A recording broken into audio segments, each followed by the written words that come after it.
Good morning student. Good morning sir. आज हम लोग क्लास 10th का गणित विषय के अंतर्गत द्विघात समीकरण के बारे में पढ़ेंगे और जिसके अंतर्गत द्विघात समीकरण किसे कहते हैं। द्विघात समीकरण में हम लोग d का मान निकालते हैं, जिसको हम लोग विविधकर या विवेचक भी कहते हैं। मूलों का प्रकृति ज्ञात करते हैं। इन तमाम के बारे में विस्तार पूर्वक चर्चा करेंगे। तो सबसे पहले हम लोग द्विघात समीकरण के बारे में जानेंगे कि आखिर ये द्विघात समीकरण क्या होता है। तो हम लोग देखते हैं कि द्विघात समीकरण को अंग्रेजी में हम लोग क्वाड्रेटिक इक्वेशन बोलते हैं। क्या बोलते हैं? द्विघात समीकरण का अंग्रेजी नाम है क्वाड्रेटिक इक्वेशन। और हम लोग जानते भी हैं कि द्विघात समीकरण जो होता है नाम है इसका द्विघात, है ना। जिसको कहते हैं कि दो घात वाले बहुपद को ही क्या कहते हैं? द्विघात बहुपद कहते हैं। और उसका जो स्टैंडर्ड फॉर्म होता है, मानक रूप होता है x² + bx + c = 0 होता है। वेयर कहता है कि a b c belongs to r। r का मतलब होता है रियल नंबर। जहां पर a b c जो मेरा है वह क्या है? रियल नंबर है, जिसको वास्तविक संख्या कहते हैं। तथा a is not equal to 0। इसका मतलब हुआ कि a का मान वहां पर शून्य नहीं होना चाहिए। और ये कहता है कि x जो है वह मेरा क्या है? चर है, अर्थात वह वेरिएबल। ठीक है। अब ये इसको जानना है कि यहाँ पर ये a b c belongs to real number कहाँ वास्तविक संख्या है। तो सबसे पहले एक बार हम लोग जान लें कि पहले वास्तविक संख्या क्या होता है। वास्तविक संख्या हम लोग पढ़ते हैं कि परमेय संख्या और अपरमेय संख्या को सम्मिलित रूप से क्या कहते हैं? वास्तविक संख्या कहते हैं। परमेय संख्या और अपरमेय संख्या को सम्मिलित रूप से हम लोग क्या कहते हैं? वास्तविक संख्या कहते हैं, जिसको अंग्रेजी में रियल नंबर बोलते हैं, जो यहाँ पर r लिखा हुआ है। अब जैसे मान लीजिए कोई इक्वेशन हमने लिखा 3x² + 4x + 7 = 0 लिखा। यहाँ हम देखते हैं कि ये जो मेरा द्विघात समीकरण का स्टैंडर्ड फॉर्म है ax²। अगर इसको यहाँ हम लिख दें कि ax², तो अभी हम लोग देख रहे थे, कह रहे थे कि जहाँ पर रियल नंबर की बात कर रहे थे, वास्तविक संख्या की बात।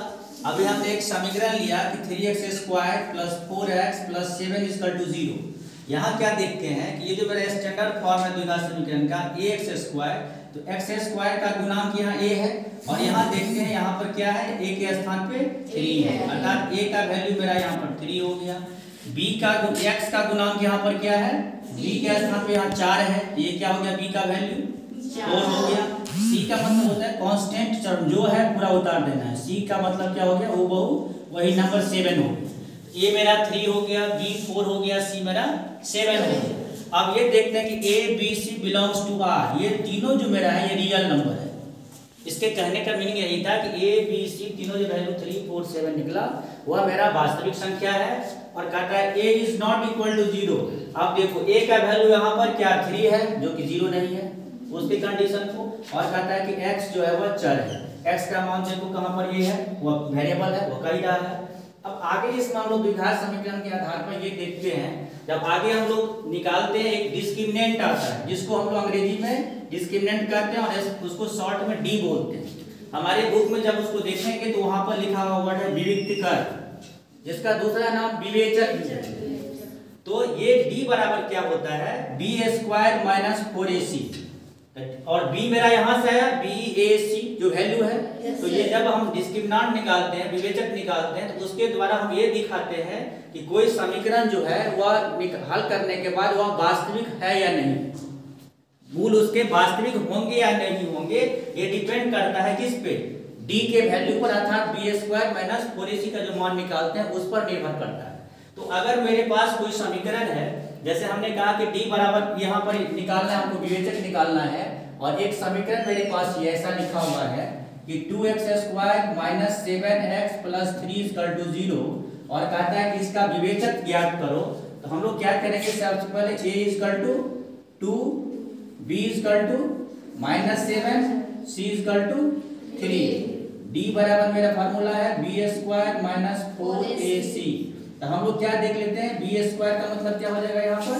-7 का स्क्वायर -4 × 2 × 3, ये हो जाएगा 49 -4 दूनी 8 24। ये मेरा वैल्यू कितना हो गया? 25। d का वैल्यू मेरा ये निकल गया। क्लियर है? d का वैल्यू हमने निकाल लिया और इसके आधार पर मेरा ये यहाँ पर पहला प्रश्न का जवाब मिल गया। क्लियर है? सेकंड मेरा क्वेश्चन ये ए नंबर था, बी में मेरा क्वेश्चन है यहाँ भी बी निकालना है हमको, डी निकालना है, अर्थात यहाँ पर भी विवेचक का मान पहले ज्ञात करना है। तो जब विवेचक का मान ज्ञात करना है तो मेरा इक्वेशन है 4x² plus 4√3x plus 3 equal to 0। यहाँ भी देखते हैं कि a इक्वल टू 4 है, b equal to 4√3, c equal to 3, d equal to b² minus 4ac। b² मेरा कहता है 4√3 इसका स्क्वायर माइनस 4 इंटू 4 इंटू 3, ये रहेगा 4 चौका 16, 16 या 48, 48 माइनस 48 इक्वल टू 0, ये निकल गया। फिर सी नंबर में कहता है, वहां भी कहता है कि डी निकालना है, विवेचक का मान ज्ञात करना है। ये है, ये लिखा हुआ है 2x² plus x plus 4 equal to 0। यहाँ a इक्वल टू 2 है, b इक्वल टू 1, x के पहले कुछ नहीं, इसका मतलब 1 है, और c इक्वल टू 4 है, तो d इक्वल टू क्या हो जाएगा b² माइनस 4ac।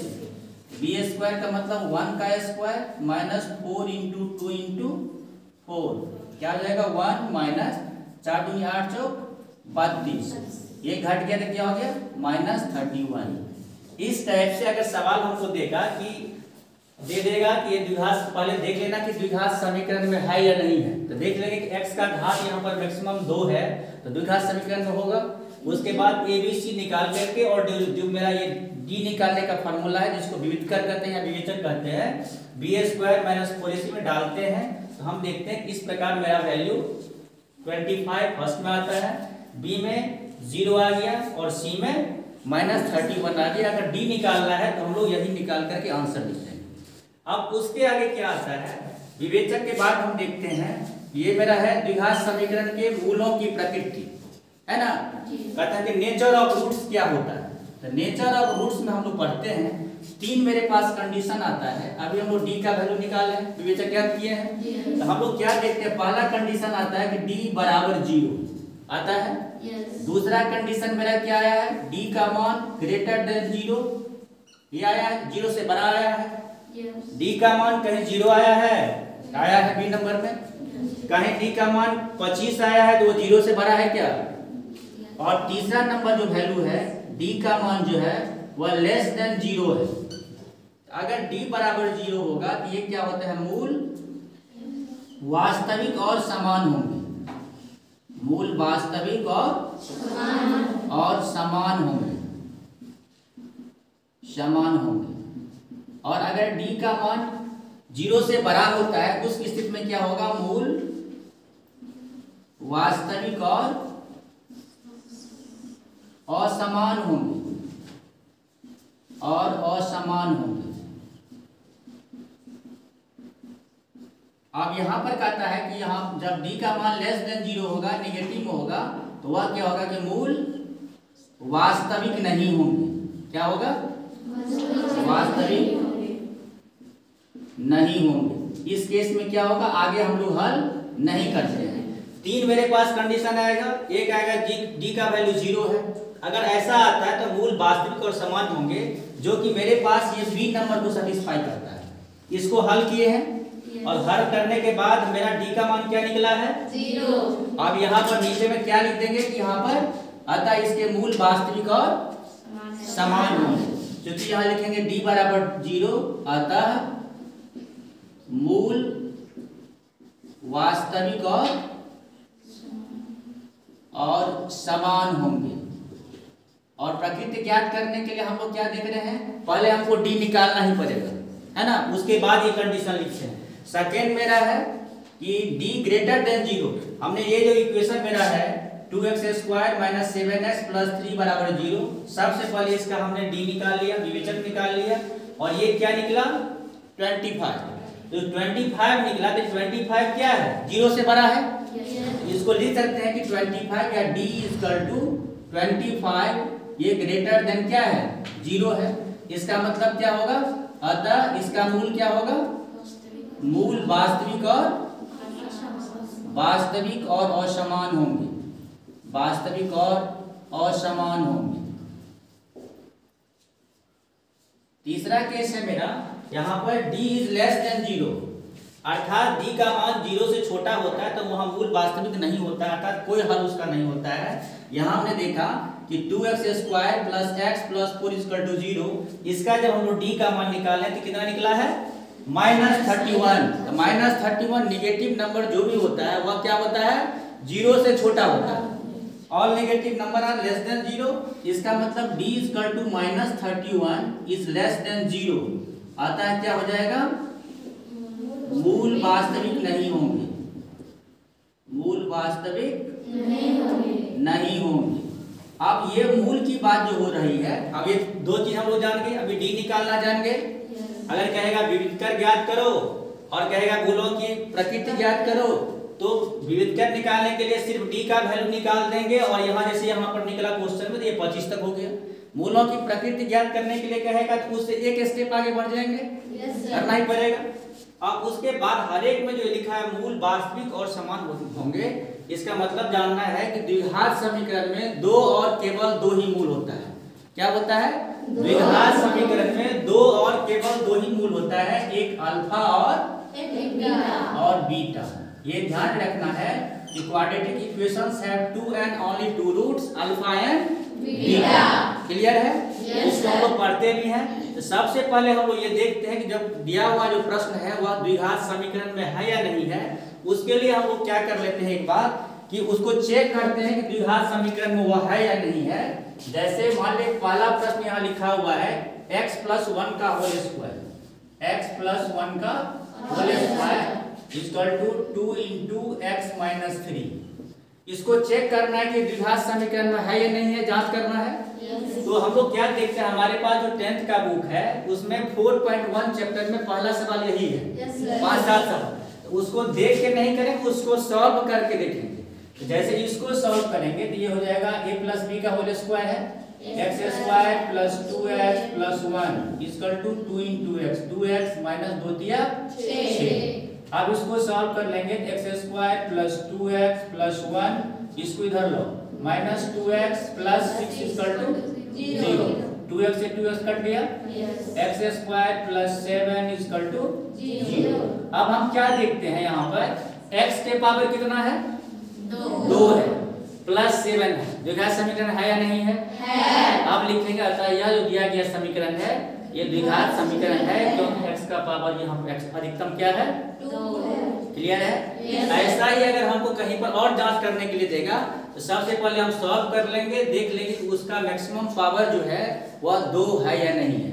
और जो मेरा कंडीशन है कि इस फॉर्म में होना चाहिए, a का मान 0 नहीं होना चाहिए, है ना।